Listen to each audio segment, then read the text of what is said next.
Shalom. Que la paz de nuestro Padre Celestial sea con cada uno de ustedes. Para allá, Ve'at Hanan. Para allá, con Aftara.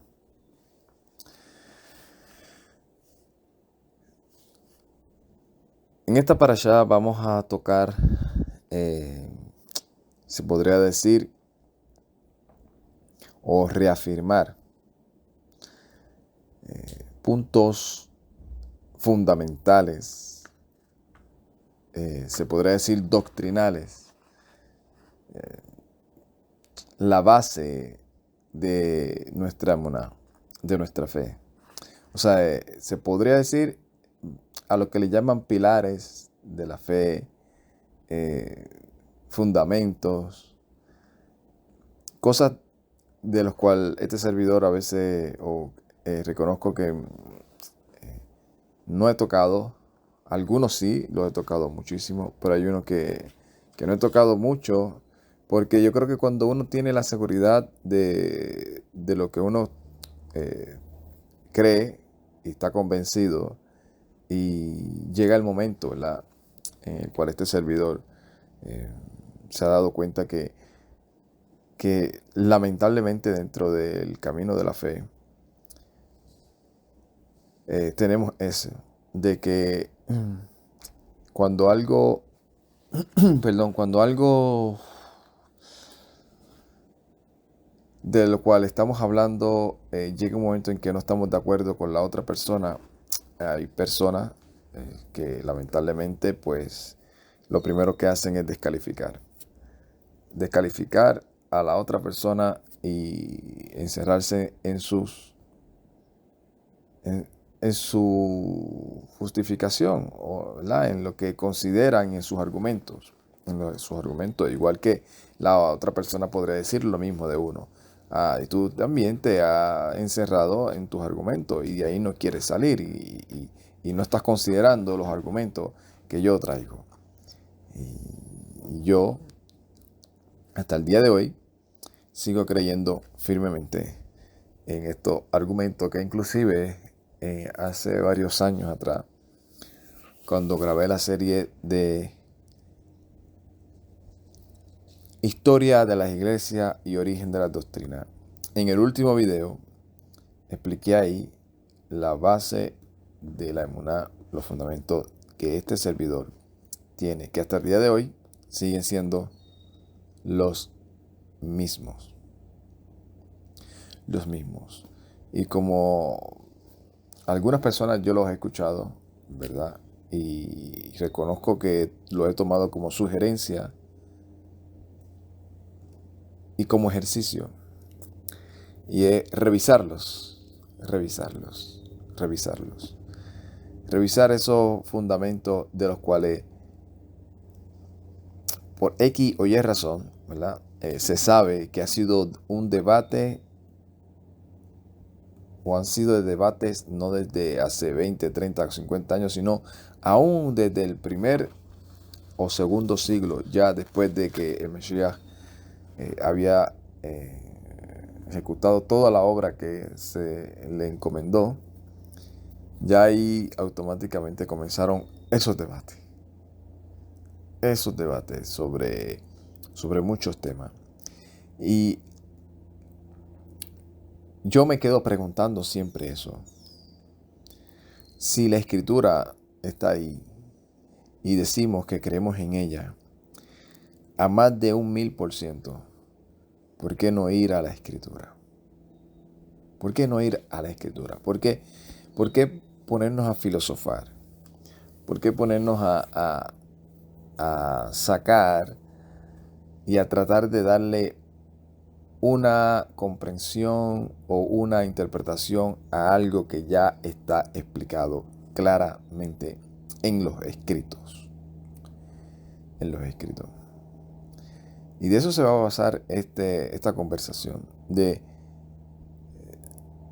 afirmar y señalar ciertos puntos en los cuales, a mi opinión, entendimiento entiendo que la escritura es sumamente extra mega clara. Porque esta parashá de eso es lo que se trata. Aunque comienza hablando y supliqué. Porque así es que comienza esta porción. Y supliqué. Y yo supliqué al Todopoderoso en aquel tiempo diciéndole. Porque Moshe quería entrar a la tierra a la cual por 40 años estuvo deseando entrar. Él y a toda esa descendencia de Israel. Por las situaciones que creo que ya todos sabemos, en donde Moshe se dejó llevar por el impulso, por el deseo de querer ver a un pueblo firme, por la impotencia de no poder verlo, de ver en cómo es que por más señales, por más misericordia que tenía el Todopoderoso, veía a un pueblo, perdón, veía a un pueblo, no es que me acaba de levantar, es que no sé por qué la voz está así,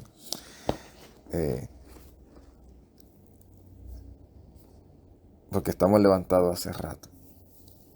Ver a un pueblo que por una u otra razón seguían detestándolo. Y eso hizo que Moshe perdiera por un momento los estribos, como decimos, y hablara de la manera que habló y no de la manera ni hacer lo que el Todopoderoso le había ordenado. Pero el anhelo de Moshe era ir allá. Y así es que comienza esta porción.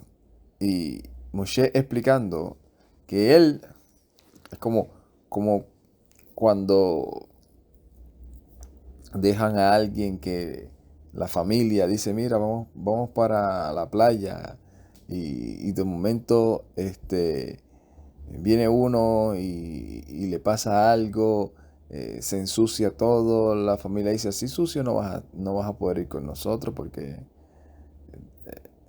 Entonces, es que yo me ensucié porque por culpa de ustedes, porque ustedes me estaban presionando, me estaban ajorando, porque ustedes me empujaron y me caí. O sea, en parte está diciendo, el 100% de la culpa no es mía.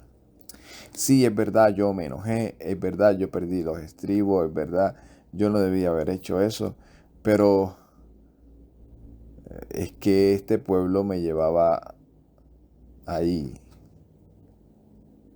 al paso y no me dejaba tranquilo. A pesar de que vemos, ¿verdad? O como vimos en esa ocasión y hemos explicado anteriormente, que Moshe estaba y Aarón estaban casi todavía de luto, llorando a su hermana Miriam. Pero el detalle es que cuando pasa este relato de Moshe, que termina Moshe explicando o diciendo a esta generación, por causa de ustedes es que yo no voy a poder pasar.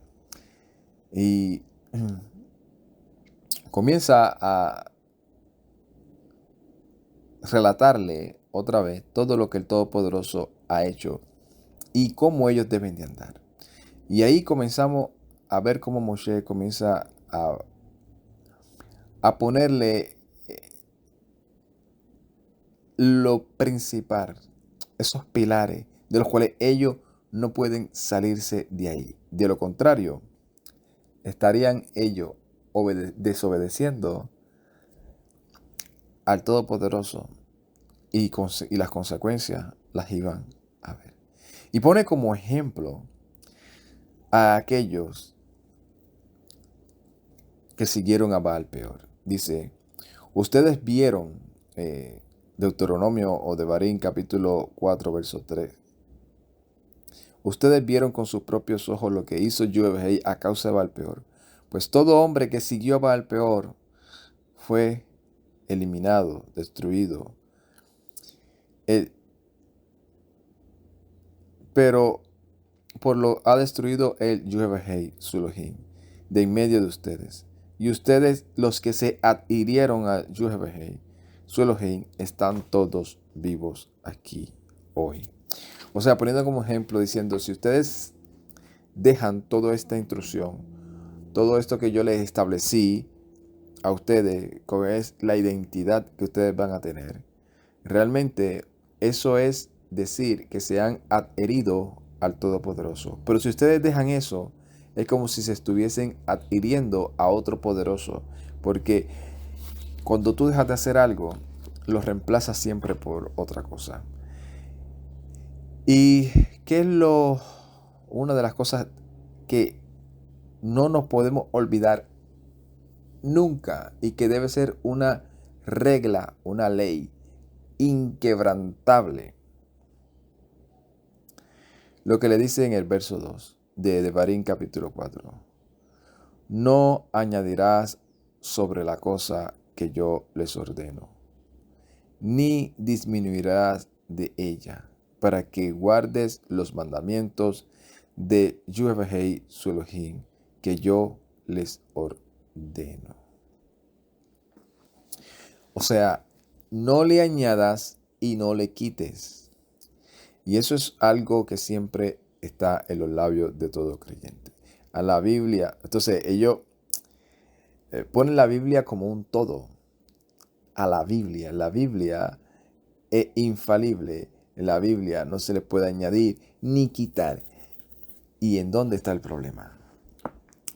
Porque aquí cuando Moshe le está hablando a ellos, no hay evangelios todavía.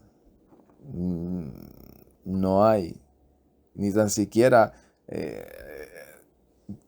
estaba lejísimos a yo no sé cuántas generaciones, 10 o 12 generaciones, o 14 o casi 20 generaciones después que viene el Mesías. O sea,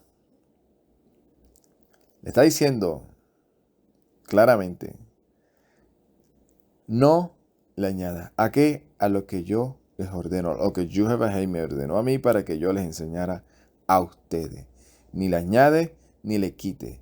Entonces, el error es que dicen, no se le puede añadir ni quitar, pero cuando empiezan a leer el Evangelio, a interpretarlo, lamentablemente, como lo interpretaron ciertas personas en su tiempo, comienzan los debates.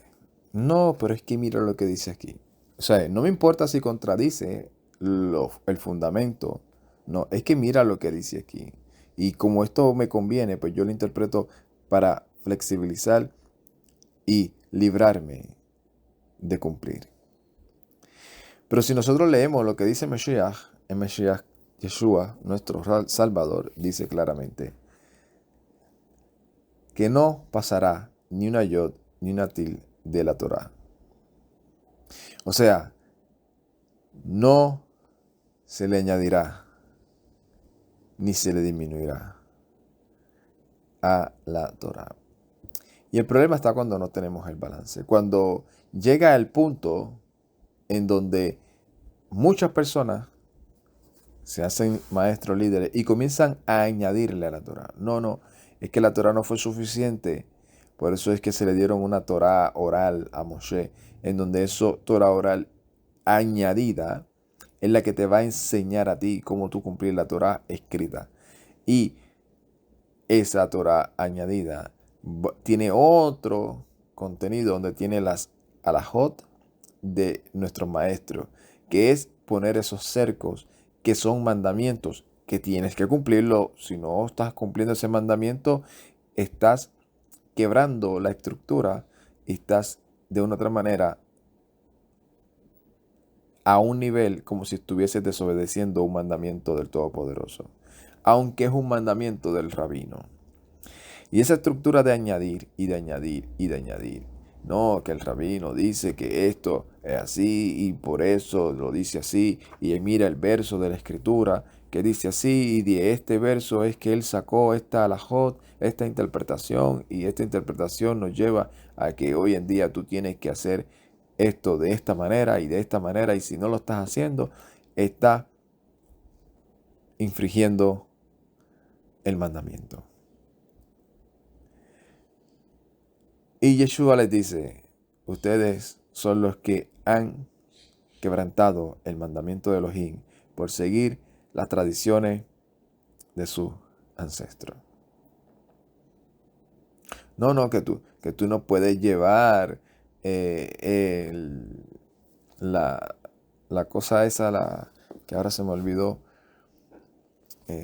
cuando el Mesías sanó el lecho, que el Mesías le dice, toma tu lecho y anda, y lo sana. No, tú no puedes llevar tu lecho. Tú te tienes que quedar ahí tirado todo el día, porque si levantas eso, estás haciendo una melajá, estás quebrantando el Shabbat, estás haciendo una obra, estás trabajando. No, porque es que si tú no das esto y lo comprometes de esta manera, y el Mesías le dice, ustedes están añadiendo. Añadiendo, esa añadidura no es para adornar el mandamiento, sino es para elevarlo y ponerlo a un nivel imposible de cumplir en toda la nación, porque ni ustedes tan siquiera lo llevan a la ejecución como es. Y así también podemos ver, si nos vamos al entorno protestante desde el cual nosotros salimos. No, es que si no te pones en la vestimenta hasta este nivel, estás desobedeciendo el mandamiento de ser modesto, honesto, de modestia, de siniut. Ay, si te pones esta cosita en el cuello o en la mano, también está que si viene el Mesías te quedaste porque estás desobedeciendo. Porque es que si no vas a tu reunión tantas veces a la semana, estás frío. No, pues que si no hablas o danzas de la manera que nosotros lo hacemos, el espíritu está muerto en ti. No estás en el fuego.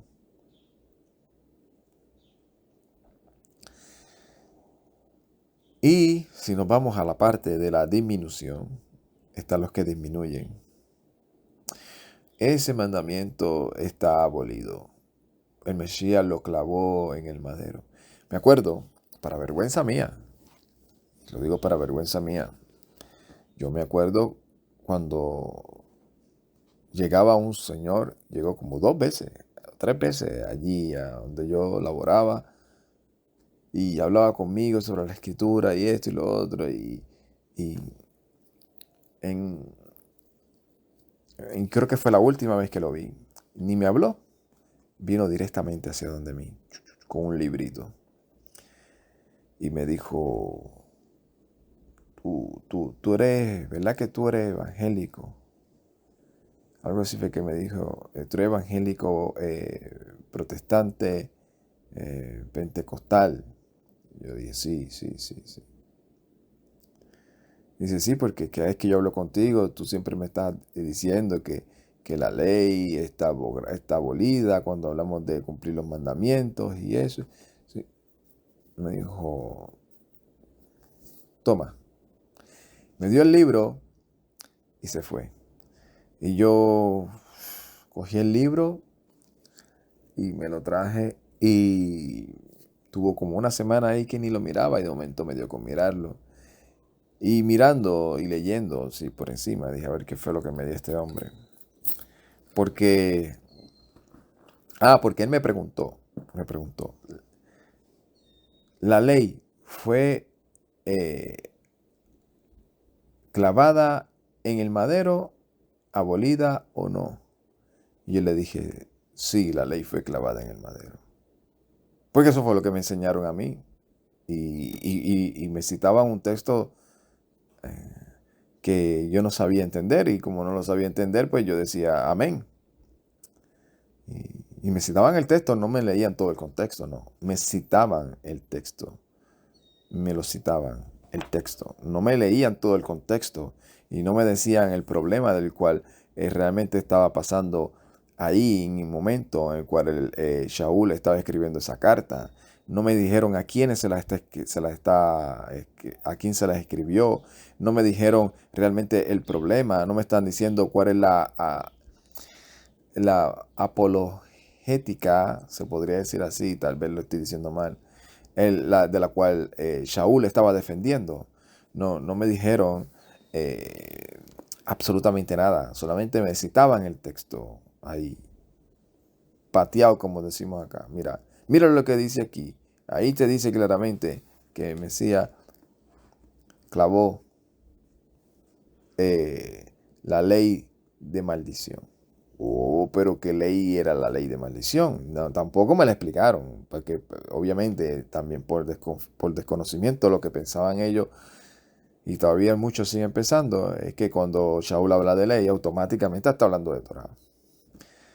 Menos cuando dice que la ley es buena, que es santa y que es pura. Ahí no, ahí lo brincamos. Ahí. Esa parte no sabía que estaba ahí, no sabía. Pero el punto es que yo le dije que sí, él me dio el libro, y después cuando yo me puse a leer ese libro, y yo decía, ok, el libro se trataba de eso, de que si realmente, de debates entre evangélicos que decían que la ley había sido clavada en el madero basado en ese texto, y evangélicos protestantes que estaban defendiendo con argumentos bíblicos de que ese mandamiento, esa parte de donde dice eso, no está hablando absolutamente nada de la Torá, no está hablando de la Torá, porque si no el Mesías no hubiese dicho que no pasa ni una yod ni una tilde. Entonces, si no pasa ni una yod ni una tilde de la Torá, pues hay un problema teológico, si se podría decir, sobre esa interpretación. El punto es que dentro de todo ese debate, dentro del libro que desarrolla el debate que tuvieron algunos, y de cómo muchos de los líderes evangélicos protestantes que no le dicen al pueblo en el cual ellos, ¿verdad?, son los líderes, el conciliar y todas esas cosas, reconociendo y entendiendo que una realidad que basado en el contexto bíblico no hay un argumento para decir que la Torá está abolida. En conclusión, terminan obviamente yéndose lamentablemente como los fariseos. Pero es que nosotros somos fieles a la tradición de los padres de la fe, de los reformadores, de los que entendieron antes que nosotros esto y que dieron un testimonio intachable según ellos. Y ellos afirmaron y llegaron a esta conclusión en el concilio tal, y nosotros nos identificamos con esa interpretación y con esa manera de entenderlo. En pocas palabras, nos vale un pepino lo que diga la Escritura. Lo que nos importa es ser buenos seguidores de nuestra denominación.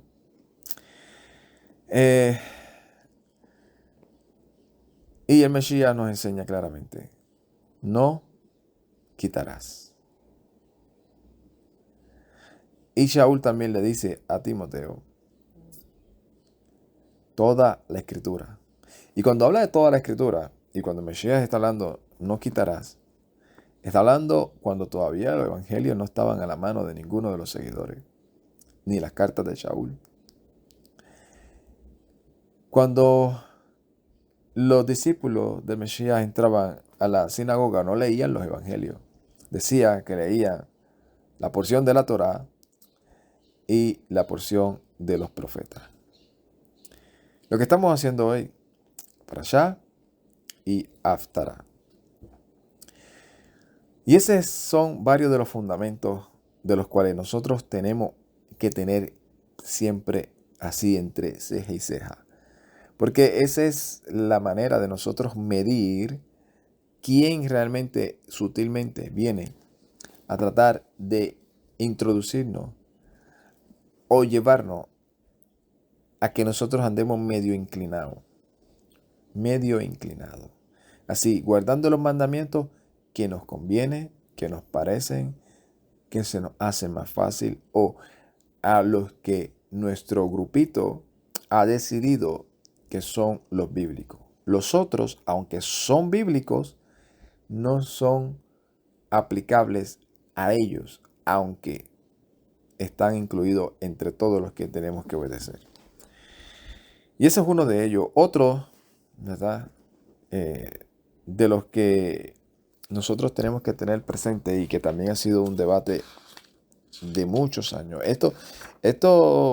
Por eso, una de las cosas que Shaul estaba también explicando y se esforzó en enseñarle a todas las comunidades era eso.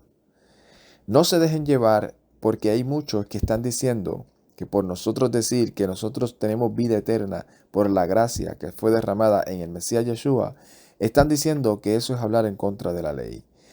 Y eso no es hablar en contra de la ley de la Torá. Al contrario, la confirmamos. El que Shaul decía, el que estoy parafaseando y tratando de resumir su explicación, y el que Shaul dijera, realmente muchos están diciendo que porque yo les estoy enseñando a los goí, a las naciones, que ellos no tienen que estar guardando ninguna de las tradiciones, ni de los mandamientos establecidos por nuestros supuestos sabios que nos han enseñado de toda la vida, que se le llaman las obras de la ley, y estar diciendo que ellos no tienen la obligación de estar guardando eso, sino que lo que se lee, porque cuando ellos leían, es que obviamente yo sé que es por desconocimiento, que muchos desconocen los términos aún históricos, cuando se sentaban, había una silla que le decían la silla de Moisés. Y cuando se sentaba el que iba a enseñar la parashá con la Haftara, se sentaba en la silla de Moisés. ¿Y qué es lo único que hacía ahí? Citar a Moisés y los profetas. Nada más. Cuando se paraba y entonces daba su interpretación, su explicación, su alajot, era otra cosa. Entonces, Yeshua le dice en una ocasión a sus discípulos, todo lo que ellos digan cuando se sienten ahí en la cátedra de Moshe, escúchenlo, pero no hagan como ellos hacen, como la interpretación de las halajot hipócrita que ellos hacen, que dicen pero no cumplen.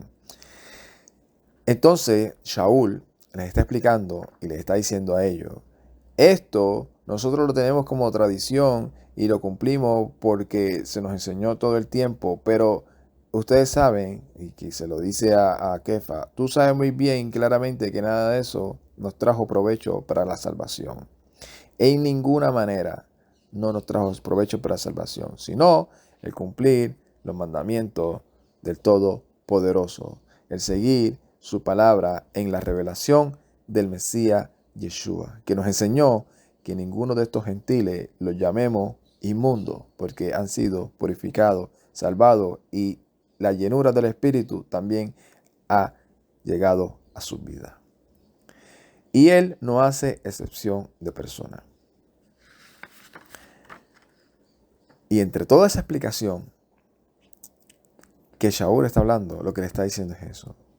Yo, como testificó delante de todo, yo confieso que yo sigo creyendo fielmente en todo lo que dice la Torá y los profetas. O sea, el creer para un israelita no es el mismo creer que tenemos nosotros hoy en día en nuestra mentalidad. Porque el creer que nosotros tenemos hoy en día en nuestra mentalidad religiosa es ese. Yo creo en todo lo que dice la Biblia, pero yo no tengo que cumplir todo lo que dice la Biblia. Y sabemos, obviamente, los matices, que hay mandamientos que no nos aplican a nosotros. ¿Por qué? Por muchas razones. Porque eran específicamente para unas personas o eran específicamente para un territorio O sea, levita, pueblo. Cohen Hagadol, pueblo. Tierra de Israel, naciones. O sea, hay matices, pero estamos hablando de la Torá, de todo lo que fue inspirado por el Espíritu de Santidad para redarguirnos, para restaurarnos, para eso.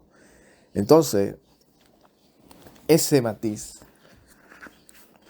es el que muchos dicen, no, pero esto no es para mí.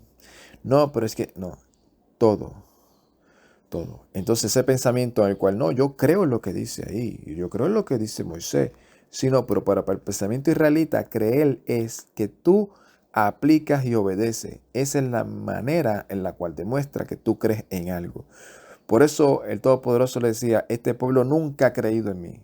Nunca ha confiado en mí. No es que nunca había confiado en él.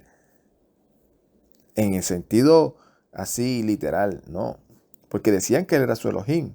Lo que el Todopoderoso está diciendo es que no lo conocían a él porque no querían obedecer. Porque si lo estuviesen conociendo, estuviesen obedeciendo lo que dice la Escritura, la estuviesen aplicando y con eso demostraban al mundo entero quién realmente era quien gobernaba en sus vidas, quién realmente era su Dios. Por eso está uno de los mandamientos que demuestra eso, que es el Shabbat.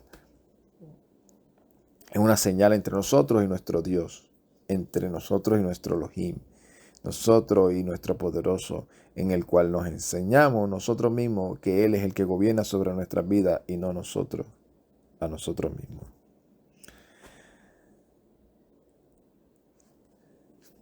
Y Shaul explicaba eso claramente. Yo creo claramente, firmemente en todo lo que dice la Torá y los profetas. Y los de las naciones no tienen que guardar los alajot, mandamientos de nuestros ancestros que contradicen o que ponen carga por encima que ni ellos quieren llevar. Así que mejor que escuchen a Moshe todos los Shabbat y ellos van a ir entendiendo. Pero lo principal, que ya no sean más idólatras, que se guarden de fornicación y de estar comiendo cosas sacrificadas a los ídolos. Y de comer animales con sangre. O sea, la sangre de los animales. Y otro fundamento básico, claro, aquí es este. Dice, guárdate, verso 9, solamente guárdate a ti mismo y guarda tu alma mucho. No sea que te olvides de las cosas que has visto tus ojos y se aparte de tu corazón todos los días de tu vida. Y las harás conocer a tus hijos y a los hijos de tus hijos.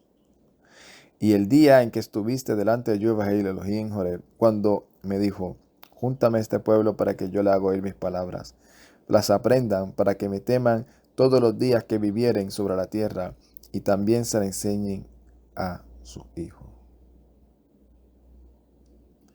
O sea, está diciendo claramente, esto es una herencia. Enseñársela a la próxima descendencia. ¿El qué? Los mandamientos. Cómo cumplir la palabra del Todopoderoso. Y se acercaron a mí y estuvieron al pie del monte, y el monte ardía en fuego hasta el extremo, y había una oscuridad y nubes y tinieblas. Y habló Jehová con nosotros en medio del fuego. Una voz que hablaba oyeron, mas no vieron figura alguna, tan solo una voz. Y él les anunció su pacto, el cual os ordenó observar, o sea, las 10 palabras, y les escribió sobre 2 tablas de piedra. Y este es el segundo fundamento. No vieron ninguna figura semejante. Verso 23. Guárdense y no sea que se olviden del pacto de Jehová,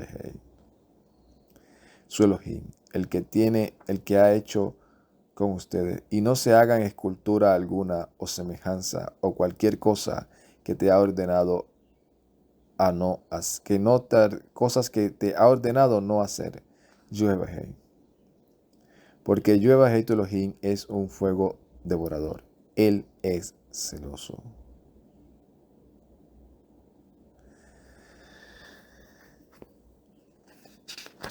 Yo sé que está ese debate de quién es el Mesías. ¿Quién es el Mesías? Y está ese debate de hace muchos siglos. Es que el Mesías es el Dios todopoderoso. Y lo primero que citan es Juan 1:1. Y el Mesías no es Dios, el Mesías es el hombre sufriente, hijo de María y de José, el profeta. Pero el Mesías es como uno de nosotros.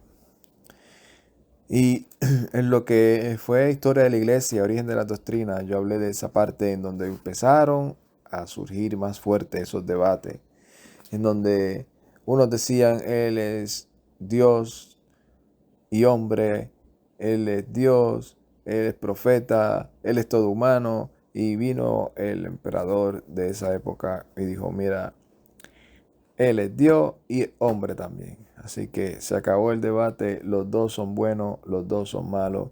Así que lo importante es que los dos sigan apoyando al imperio, al emperador. Y para quedar bien con ellos, así se va a quedar. Y vamos a hacer un concilio donde eso va a quedar claramente estipulado dentro de los fundamentos de la fe de ellos. Y así estamos. Pero yo digo, si la escritura dice claramente, porque yo sé que está ese debate, no, que si tú no entiendes, que si en esos tiempos todos los discípulos creían que el Mesías era Dios. Eso es comentarios. Esos son comentarios. O sea, comentarios de escritores de cierta época que llegaron a esa conclusión. A esa conclusión. En donde él entiende y cree y piensa que para ese tiempo, dice las personas, los discípulos creían que Yeshua era Yuhebahé. Otros dicen, no, Yuhebahé, no. Lo que sucede es que él era todo humano, pero después se volvió otra vez todo Dios. Yo creo que yo le he dicho en varias ocasiones, yo hice un repaso de eso, era un tema que era de sumamente, es todavía, pero para ese tiempo en el cual yo dejé toda clase de estudio y me enfoqué solamente en eso, nada más, en eso, en estudiar eso, el tema, ver todas las variantes, pedirle dirección al Todopoderoso. Apunté, todavía tiene que estar por ahí la libreta, todos los versos en donde aparece posiblemente esa interpretación de que Yeshua es el Todopoderoso, y en todas aquellas en donde dice o se interpreta que Yeshua es el Ben Elohim, el siervo, el ungido. Y creo que la diferencia fue de las que decían que Yeshua era el Todopoderoso o se interpretaba como si fuese el Todopoderoso, creo que llegaba a 20, 25 veces.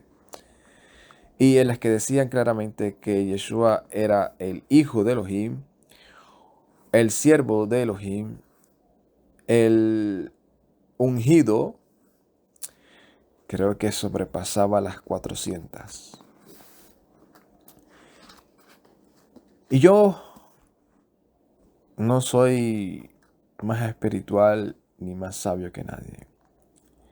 Pero yo me acuerdo claramente que mientras yo estaba estudiando todo eso, me llevó, ¿verdad? Dentro de la inspiración, me llevó como 3 veces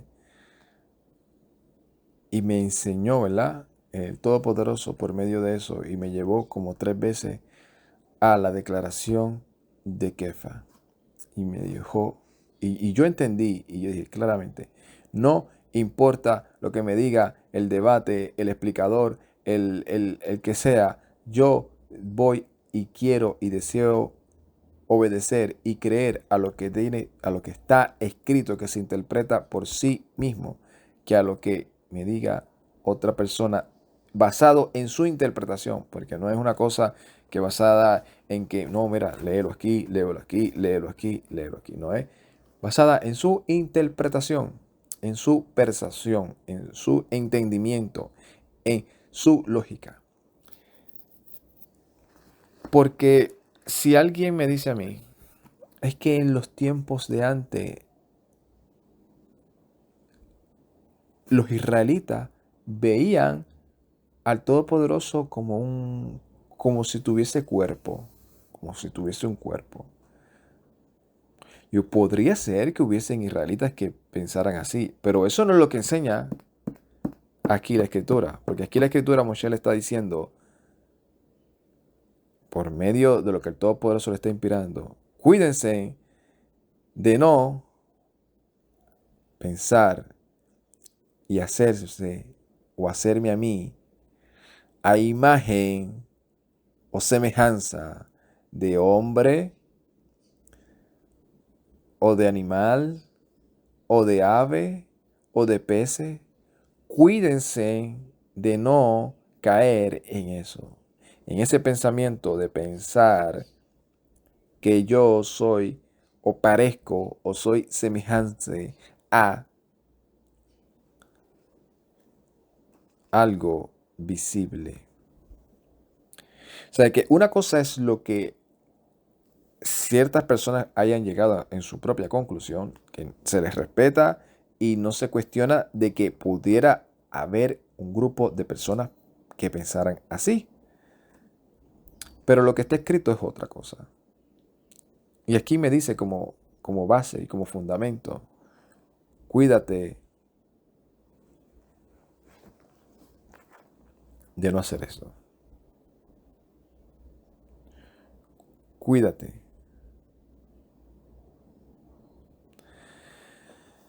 Así que nuestro rol o segundo fundamento es cuidarnos de no caer en ese pensamiento de pensar que el Todopoderoso es a,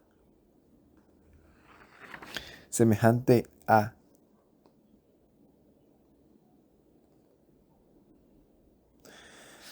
No tendrás otros poderosos delante de mí. No harás para ti escultura, ni semejanza alguna de lo que está arriba en el cielo. Devarim capítulo 5, verso 8. Ni de lo que está abajo en la tierra, ni de lo que está en las aguas debajo de la tierra. No te postrarás ante ella, ni le rendirás culto, porque yo soy Yuhevahei, tu Elohim, el celoso, que visito la iniquidad de los padres a los hijos hasta la tercera y cuarta generación de los que me aborrecen. Y uso misericordia a miles de los que me aman y guardan mis mandamientos. ¿Qué era lo que enseñaba Yeshua? Mateo capítulo 17.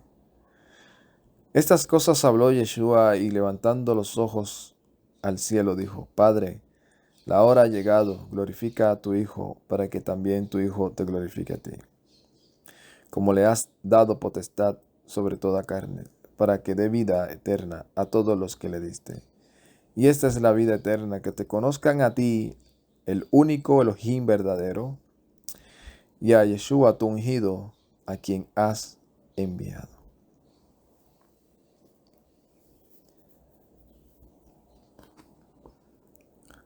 ¿Qué era lo que predicaba Shaul? ¿Qué era lo que predicaba Kefa?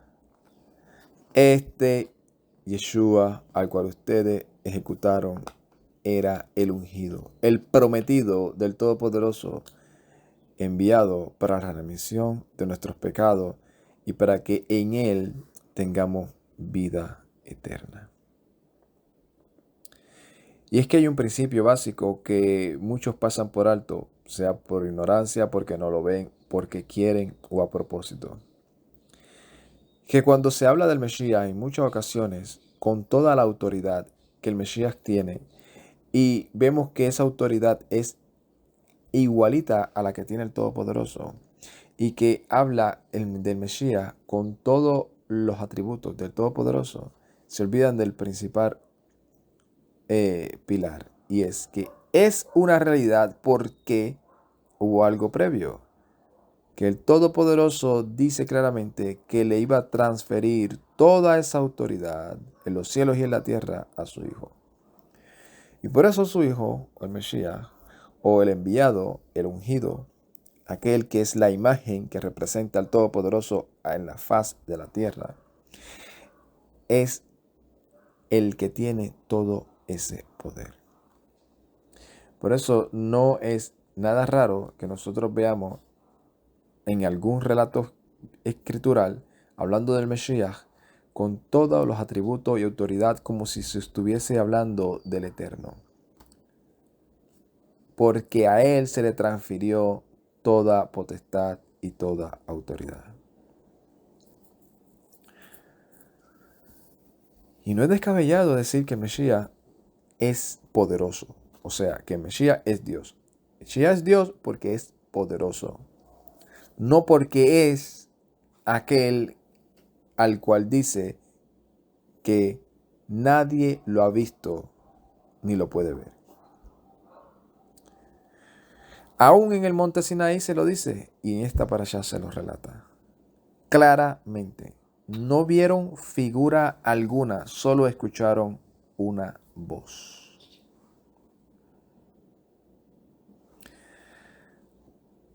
Lo tirsaf, no matarás. Velotin af, y no cometerás adulterio. Velotic no, y no hurtarás. Velota ane beerja etsha, y no prestarás testimonio falso contra tu prójimo.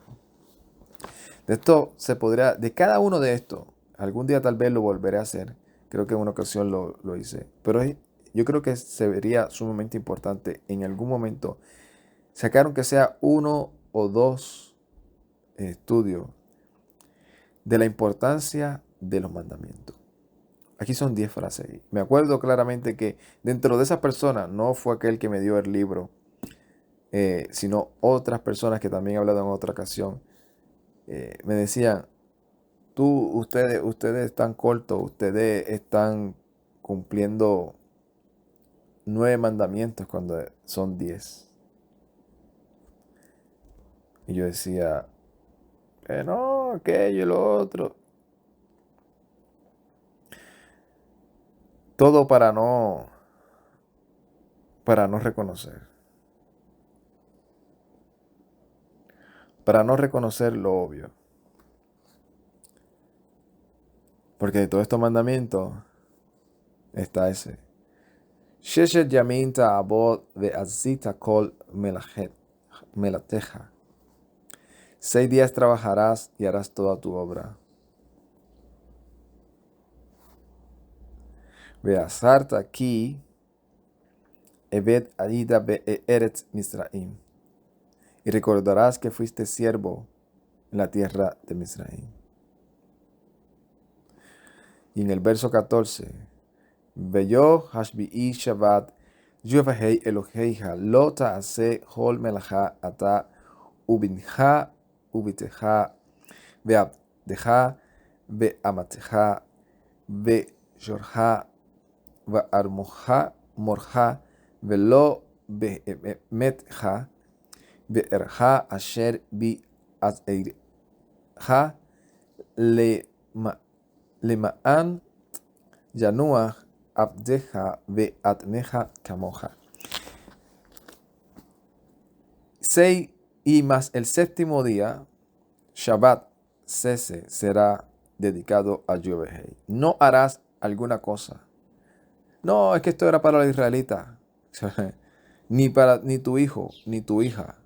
No, ve, para el israelita y para sus hijos. Ni tu siervo, pues, ni para el siervo del israelita. Ni tu sierva, tampoco para la sierva de israelita también era para eso, pero no para nosotros las naciones. No para nosotros los que nos hemos convertido al Elohim de Israel. Ni tu buey, ni tu asno, ni ninguna bestia. Ni el prosélito que habita dentro de ti, de tus ciudades. O sea, ¿quién es el prosélito? Aquel de las naciones que había confesado al Elohim de Israel, que había entrado en el pacto del Elohim de Israel. Ese que habita y es parte de la nacionalidad de Israel, injertado por el Mesías Yeshua, es un prosélito. Pues para el prosélito también es el Shabbat. Fundamento claro. Lo que sucede es que la gente que no quiere guardar Shabbat, lo que se enfoca y lo que dice es eso. Ustedes solamente hablan de Shabbat. No, no, no, no, no. Tú te apoyas en ese falso argumento para no obedecer un mandamiento. Son otras cosas. Mientras yo te estoy dando toda la clase de argumentos y justificación para guardar uno de los mandamientos esenciales y enriquecedor, tú estás buscando toda clase de argumento y de justificación para no obedecerlo. Son dos cosas diferentes. Porque así mismo como podemos hablar del Shabbat, podemos hablar de las convocaciones. Así como podemos hablar de las convocaciones, podemos hablar de muchos mandamientos, sea de no cometer adulterio, sea de no matar, sea de no prestar falso testimonio a su prójimo, sea de no hurtar, sea de guardar los mandamientos del Todopoderoso, de creer que Él es uno. Y así podemos seguir. La haftará de esta parashá está en Isaías capítulo 40. Consuelen, consuelen a mi pueblo. Verso 1. Dice Elohim. Dice su Elohim. Háblenle tiernamente a Jerusalén y declárenle que su condena ha terminado, que su iniquidad está expiada, porque de la mano de Yahweh ha recibido el doble por todos sus pecados. Una voz proclama: prepara en el desierto un camino para Yahweh, enderecen una carretera en la soledad para nuestro Elohim. Que rellenen todo valle, que rebajen todo monte y colina. Lo áspero se convierta en llanura y lo escabroso en amplio valle. Entonces aparecerá la presencia de Yahweh y todo mortal juntamente la verá, porque la boca de Yahweh ha hablado. Una voz dice: proclámalo. Otra pregunta: ¿qué voy a proclamar? Que todo mortal es hierba, toda su bondad es como la flor del campo. La hierba se seca, la flor se marchita, cuando el viento de Yahweh sopla sobre ella. Ciertamente el hombre es hierba. La hierba se seca, la flor se marchita, pero la palabra de nuestro Elohim permanece para siempre. Sube un monte alto, sube sobre un monte alto, oh heraldo de gozo para Sión. Levanta con fuerza la voz, oh heraldo de gozo para Jerusalén. Levántala, no temas, anuncia a las ciudades de Judá. Miren a su Elohim, miren que Adonai Yahweh viene con poder y su brazo le gana el triunfo. Vean que su retribución viene con él, su recompensa delante de él. Como un pastor apacienta su rebaño, reúne a los corderos en sus brazos, los lleva en su regazo, con cuidado conduce a las ovejas con crías. ¿Quién midió las aguas con el hueco de su mano y calculó la extensión del cielo con su palmo y contuvo en una medida el polvo de la tierra y pesó los montes con una pesa y las colinas en una balanza? ¿Quién ha escudriñado la mente de Yahweh y qué hombre puede decirle su plan? ¿A quién consultó él y quién le enseñó o lo guió en el camino correcto? ¿Quién lo guió en el conocimiento y le mostró la senda de la sabiduría? Las naciones no son más que una gota en un balde, estimadas como polvo sobre una balanza. Él levanta las islas como motas de polvo. El Libanón no bastaría para combustible, ni todos sus animales para un sacrificio. Todas las naciones son como nada delante de él. Las considera como menos que nada. ¿Con quién entonces puede comparar al Elohim? ¿O qué imagen compararán con él? ¿Qué ídolo? El escultor le da forma y el platero la cubre con oro y le forma le forja cadenas de plata. Como regalo escoge la caoba una madera que no se pudre, y se busca un escultor diestro para que le haga un ídolo firme. ¿Acaso no sabes ustedes? ¿No han oído? ¿No se les ha dicho que el mismo que desde el principio lo he dicho? ¿No han comprendido cómo fue fundada la tierra? Él es el que está sentado sobre el círculo de la tierra, cuyos habitantes le parecen como saltamonte, el que despliega los cielos como un velo y los extiende como una carpa para habitar. Él convierte en nada a los potentados, hace a los gobernantes de la tierra como cosa vana, apenas plantados, apenas sembrados, apenas su tallo ha echado raíz en la tierra, cuando él sopla sobre ellos y se acerca, y el torbellino los levanta como la paja. ¿A quién pues me harán semejante? ¿Con quién me pueden comparar? Dice el Santo. Levanten en alto sus ojos y miren. ¿Quién creó estas cosas? Él saca y cuenta el ejército de ellas. Todas las llama por su nombre, por su gran vigor y su vasto poder. Nunca faltará. Pues, ¿por qué pues dice, oh Jacob, o qué declara Israel? Mi camino le es oculto a Yuhebejei y mi causa es ignorada por mí. ¿No lo sabes? ¿No lo has oído? Yuhebejei es el Eterno, creador de los confines de la tierra. Nunca se cansa ni se fatiga, y su sabiduría es insondable.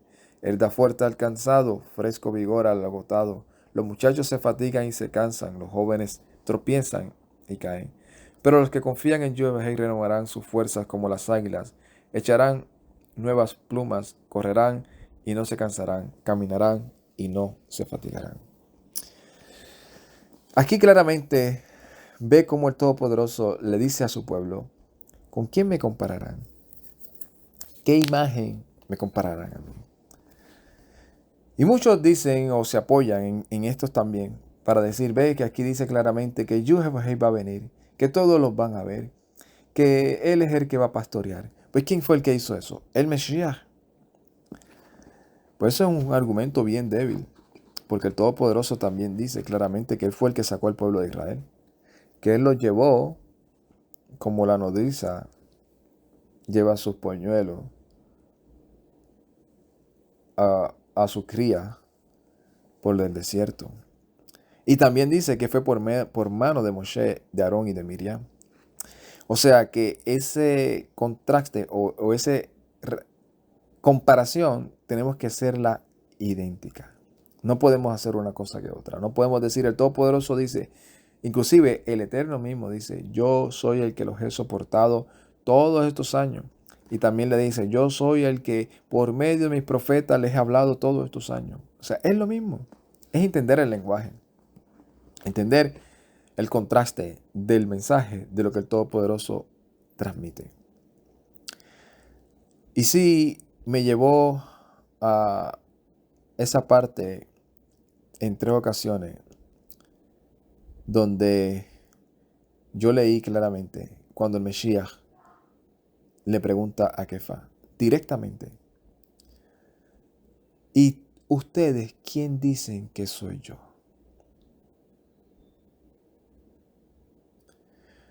Unos dicen que tú eres Jeremías, otros dicen que tú eres Elías o alguno de los profetas. Y yo siempre me pregunto, si vemos todo el contexto y todo el relato donde los profetas se encargaban de enseñar, y lo dice claramente, ellos enseñaban que Yeshua era el Mesías de Elohim, que Yeshua era el ungido de Elohim, el enviado, y que había resucitado, que el Todopoderoso lo había levantado entre los muertos. Inclusive cuando leemos Hechos, capítulo 17, que Mesías está diciendo, le voy a hablar a esta gente del Dios no conocido. Le dice, ese Dios no conocido pasó por alto todas estas cosas y dice claramente, y ha dado testimonio por haber levantado a un hombre de entre los muertos, el cual por medio de él juzgará al mundo. Lo dice claramente. Pero me llevó 3 ocasiones a eso. Cuando, o sea, en pocas palabras me respondió la pregunta. ¿Tú quieres saber quién es el Mesías? Deja de estar navegando aquí y allá, allá. Y si el Mesías mismo lo dejó claro. Ahí tenía la oportunidad el escritor de decir, ellos decían que eran los profetas, que eran aquellos, pero el Mesías era Dios mismo, que se nos reveló a nosotros y ellos no entendieron nunca que Yeshua era Dios. No dijo nada de eso. E inclusive la respuesta del Mesías eleva mucho más la confirmación de que eso vino del cielo. Que no fue que un hombre se metió 5 días, 10 días en ayuno, en oración, que entendió todo el arameo, todo el griego, todo el hebreo, que se fue allá a todos los códigos de Babilonia, el Midrash, que entendió todos los misterios y por eso él ahora tiene esa confirmación de que esta es la realidad. La realidad es que, mira, yo hablo hebreo, yo hablo griego, yo hablo francés, yo tengo todos los libros de todos estos debates. Ahí está, sencillo y claro para el humilde. El Mesías dice, ¿y quién dicen ustedes que soy yo? La respuesta está ahí, al alcance de todos nosotros. Kefa le respondió, tú eres Yeshua el Mesías, el Ben Elohim, el Hijo del Dios viviente. Y Yeshua, en respuesta de los que escribieron ese relato, dice que Yeshua no le contradijo. No le dijo, sí, pero soy más que eso. O soy menos que eso. O después se te va a revelar algo mayor. Le dijo, esto no te lo reveló carne ni sangre. O sea, esto no fue porque tú eres sabio, esto no fue porque tú te metiste a estudiar y llegaste a esta conclusión. Esto no fue porque lo escuchaste de un rabino. No, esto no fue que tú de momento me vistes a mí y dijiste, llegaste a esa conclusión de que mira, es verdad, todas las señales demuestran que tú eres el Mesías. Esto no fue por nada de eso. Esto no fue porque tú me quieres. Esto no fue porque tú eres Pedro y fuiste ungido. No, no. Esto te lo reveló el Todopoderoso. No te lo reveló carne ni sangre, sino que vino del cielo. Y si vino del cielo, eso para mí viene con mucha o con la plena certeza de que cualquier otra cosa o cualquier otra interpretación diferente a esa carece totalmente de legitimidad. Así que voy a terminar con leyendo otra vez lo que dice Juan capítulo 17.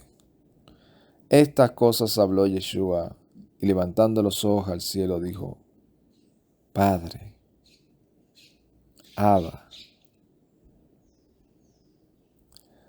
Abba. No, que Padre significa, no. Yo no hago nada por mí mismo, sino lo que veo o lo que me mandó a hacer el Abba, eso hago. O sea, soy sometido a una autoridad superior a la que yo tengo. Que cuando termine esto, Él me va a dar toda la autoridad y me va a dar el trono. Para que yo esté ahí hasta que todos sus enemigos estén bajo sus pies. La hora ha llegado, glorifica a tu Hijo, para que también tu Hijo te glorifique a ti, como le has dado potestad sobre toda carne, para que dé vida a todos los que le diste. Por eso es que al Mesías se le llama el dador de la vida. Si él es el dador de la vida, pues el Todopoderoso, porque el Todopoderoso es el que da vida. No, porque se le dio la potestad a él, como él mismo dice. A mí se me dio esta autoridad. Y como se me dio esta autoridad, pues yo la ejerzo. Y esta es la vida eterna. Que te conozcan a ti, el único Elohim, y a mí, o sea, y el único Elohim verdadero, o sea, el único, y a mí, o sea, y a Yeshua, tu ungido, a quien has enviado. He manifestado tu nombre a los hombres que del mundo me diste.